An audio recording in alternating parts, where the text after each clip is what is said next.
Subscribe करें हमारे YouTube channel को और बेल आइकन को प्रेस करें हमारे लेटेस्ट वीडियोस को देखने के लिए।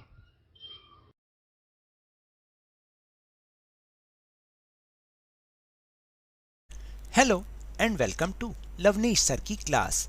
आज की ये शिक्षा निदेशालय राष्ट्रीय राजधानी क्षेत्र दिल्ली की वर्कशीट नंबर 32 जो कि कक्षा 8वीं के विद्यार्थियों के लिए है।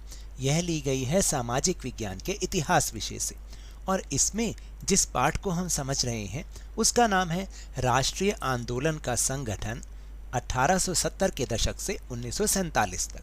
तो उसी श्रृंखला में आज हम कुछ और बातें जानेंगे।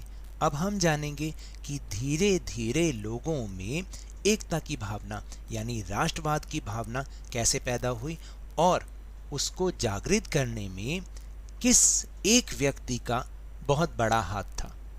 तो चलिए शुरुआत करते हैं मेरे साथ और समझने की कोशिश करते हैं। तो जानते हैं वह व्यक्ति कौन था। वह व्यक्ति थे हमारे महात्मा गांधी। तो इसी के साथ हम अपना पहला टॉपिक भी शुरू करते हैं, महात्मा गांधी का आगमन। दक्षिण अफ्रीका में नस्ल भेदी पाबंदियों के खिलाफ अहिंसक आंदोलन का सफलतापूर्वक नेतृत्व कर गांधी जी 1915 में वापस भारत आए। याद रखिएगा कब भारत आए। उन्होंने पहले साल पूरे भारत का दौरा किया और इस दौरान वे यहाँ के लोगों, उनकी ज़रूरतों और हालातों को समझने में लगे रहे। उनके शुरुआती प्रयास स्थानीय आंदोलनों, जो सबसे पहला आंदोलन उन्होंने किया चंपारण नील की खेती करने वाले किसानों के लिए 1917 में, फिर 1918 में खेड़ा जिले के किसानों के लिए सत्याग्रह उन्होंने किया जो कि गुजरात में है, और अहमदाबाद जो कि गुजरात में है वहाँ पर सूती मिल मजदूरों के लिए 1918 में ये आंदोलन उन्होंने किए और इसके रूप में उनके प्रयास हमारे सामने आए। तो अब आपको याद रहेगा कि आते ही उन्होंने कौन कौन से शुरुआती आंदोलन किए। 1917 में चंपारण नील की खेती करने वाले किसानों के लिए, 1918 में खेड़ा में किसानों के लिए और 1918 में ही अहमदाबाद के सूती मिल मजदूरों के लिए। फिर इसके बाद 1919 से 1922 के बीच उन्होंने और भी कई आंदोलनों जैसे रॉलेट सत्याग्रह, खिलाफत आंदोलन और असहयोग आंदोलन का भी नेतृत्व किया। तो आपने देखा कि ये ही वो व्यक्ति थे जिन्होंने आकर सत्याग्रह किया, लोगों में एकजुटता की भावना पैदा की, लोगों में एकता की भावना किस तरह से पैदा की। फिर इसके बाद आया 1919 और 1919 में जो उन्होंने रॉलेट सत्याग्रह किया वो क्या था, चलिए जानते हैं मेरे साथ। रॉलेट सत्याग्रह 1919 में अंग्रेजी सरकार ने रॉलेट कानून पास किया जिसका उद्देश्य अभिव्यक्ति की स्वतंत्रता जैसे मूलभूत अधिकारों पर अंकुश लगाना और पुलिस को और ज्यादा अधिकार देना था। जानते हैं कि अभिव्यक्ति की स्वतंत्रता कैसे उस पर अंकुश लगा रहे थे अंग्रेजी सरकार। असल में उन्होंने सभी राजनीतिक गतिविधियों पर पाबंदी लगा दी थी, यानी कोई भी नेता जनसभा नहीं कर सकता था, अपने विचारों को जनता के सामने पेश नहीं कर सकता था और साथ साथ बिना किसी पर मुकदमा चलाए उसे जेल में 2 साल तक भी रखा जा सकता था। तो ये था रॉलेट कानून। इसी के विरोध में गांधी जी ने सत्याग्रह किया।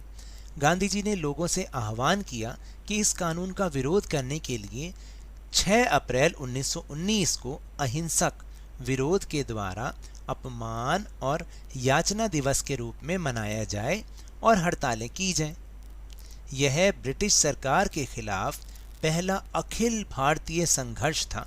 हालांकि ये मोटे तौर पर शहरों तक ही सीमित था, यानी शहरों में ही ज़्यादातर इसका जोर था, गांवों तक उनकी बात शायद नहीं पहुंच पाई थी। सरकार ने इन आंदोलनों को कुचलने के लिए दमनकारी रास्ता अपनाया, यानी अंग्रेजी सरकार ने बहुत बर्बरता दिखाई। और इससे भी बुरा तब हुआ जब 13 अप्रैल 1919 को बैसाखी के दिन जलियांवाला बाग में एक शांतिपूर्ण सभा के ऊपर बिना किसी चेतावनी के अंग्रेजी जनरल डायर ने गोलियां चलवा दी। कई सारे लोग मारे गए, जिनमें बुजुर्ग और बच्चे भी शामिल थे। इस जनसंहार पर अपनी पीड़ा और गुस्सा जताते हुए रविंद्रनाथ टैगोर ने अपनी नाइटहुड की पदवी लौटा दी।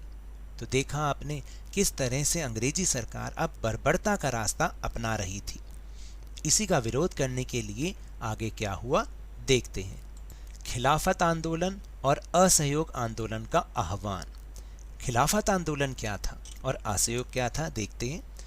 प्रथम विश्व युद्ध में तुर्की की हार के बाद अंग्रेजों ने तुर्की के सुल्तान, जो पूरे विश्व के मुसलमानों का खलीफा माना जाता था, उसके ऊपर बहुत सख्त संधि थोप दी।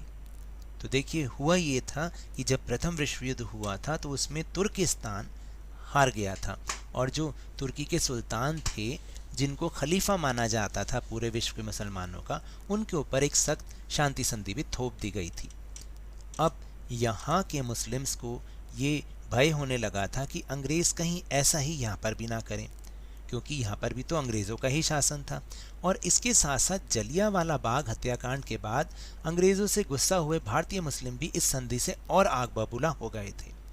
खिलाफत आंदोलन के नेताओं मोहम्मद अली और शौकत अली ने अंग्रेज़ों के खिलाफ आंदोलन शुरू किया, जिसका उद्देश्य सुल्तान यानी कि खलीफा की शक्तियों को फिर से बहाल करना था, यानी दोबारा से उनकी शक्तियों को दिलवाना था। गांधी जी ने भी उनके इस आह्वान का समर्थन किया और कांग्रेस से आग्रह किया कि वे पंजाब में हुए अत्याचारों यानी जलियांवाला बाग हत्याकांड और खिलाफत के मामले में हुए अत्याचार के खिलाफ आवाज उठाए और अब स्वराज की मांग करे। तो इस तरह से ये खिलाफत और असहयोग आंदोलन का आह्वान किया गया। तो चलिए अब हम चलते हैं अपने प्रश्नोत्तर पर। तो पहला प्रश्न है कि 1915 में भारत आने के बाद गांधी जी द्वारा किए गए कुछ स्थानीय आंदोलनों को लिखिए। तो देखिए उनके शुरुआती स्थानीय आंदोलन चंपारण नील की खेती करने वाले किसानों के लिए 1917 में, खेड़ा में किसानों के लिए 1918 में तथा अहमदाबाद मिल मजदूरों के लिए भी 1918 में उनके रूप में वो सामने आए। तो यहाँ पर भी आप लिखेंगे 1918। मैं यहाँ लिख देता हूँ 1918 में अहमदाबाद मिल मजदूरों के लिए। ठीक है, इस तरह से आपको यहाँ पर लिखना है। फिर दूसरा प्रश्न है कि रॉलेट कानून का भारतीय नेताओं ने विरोध क्यों किया था। तो देखिए रॉलेट कानून का भारतीय नेताओं ने विरोध इसलिए किया था क्योंकि इसका उद्देश्य अभिव्यक्ति की स्वतंत्रता जैसे मूलभूत अधिकारों पर अंकुश लगाना और पुलिस को और ज़्यादा अधिकार देना था, इसलिए उन्होंने इसका विरोध किया था। फिर तीसरा प्रश्न, खिलाफत आंदोलन क्या था, इसके नेताओं के नाम लिखिए। तो देखिए खिलाफत आंदोलन क्या था कि यह आंदोलन अंग्रेज़ों के खिलाफ आंदोलन ये वाला शुरू किया गया, एक जिसका उद्देश्य सुल्तान यानी खलीफा की शक्तियों को फिर से बहाल करना था और इसके नेताओं का नाम मोहम्मद अली और शौकत अली था। फिर प्रश्न नंबर 4, गांधी जी ने असहयोग आंदोलन का आह्वान क्यों किया। तो देखिए गांधी जी ने असहयोग आंदोलन का आह्वान इसलिए किया क्योंकि वह चाहते थे कि कांग्रेस और लोग पंजाब में हुए अत्याचारों और खिलाफत के मामले में हुए अत्याचार के खिलाफ आवाज़ उठाएं और स्वराज की मांग करें तथा ब्रिटिश शासन को किसी भी कार्य में सहयोग ना करें। और इसके बाद आखिरी प्रश्न, आपके विचार से गांधी जी ने खिलाफत आंदोलन का समर्थन क्यों किया होगा। देखिए गांधी जी ने खिलाफत आंदोलन का समर्थन इसलिए किया होगा क्योंकि वे जानते थे कि हिंदू मुस्लिम को एक किए बिना कोई भी देशव्यापी आंदोलन नहीं चलाया जा सकता, यानी जब तक ये दोनों समुदाय एक नहीं होंगे तब तक पूरे देश भर में कोई आंदोलन, ऐसा आंदोलन जो कि जिसमें पूरा देश भाग ले, ऐसा नहीं चलाया जा सकता होगा। तो ये तो थी आज की वर्कशीट। अगर मेरे इस तरह समझाने से आपको थोड़ा सा भी समझ में आया हो तो इस चैनल को ज़्यादा से ज़्यादा सब्सक्राइब कीजिए, लाइक कीजिए और बहुत ज़्यादा शेयर भी कीजिए। और हम मेरे साथ इसी तरह आसानी से वर्कशीट को समझते रहिए, लेकिन ध्यान और मन लगाकर पूरी मेहनत और लगन के साथ पढ़ते रहिए। और अगर आपको कोरोना वायरस को हराना है तो मास्क जरूर लगा के रखिए और जब भी उपलब्ध हो, जब भी संभव हो, इसका टीकाकरण अवश्य कराएं, क्योंकि कोरोना को हराना है और ज़िंदगी को एक बार फिर से सुहाना बनाना है। इसी उम्मीद के साथ बहुत बहुत धन्यवाद।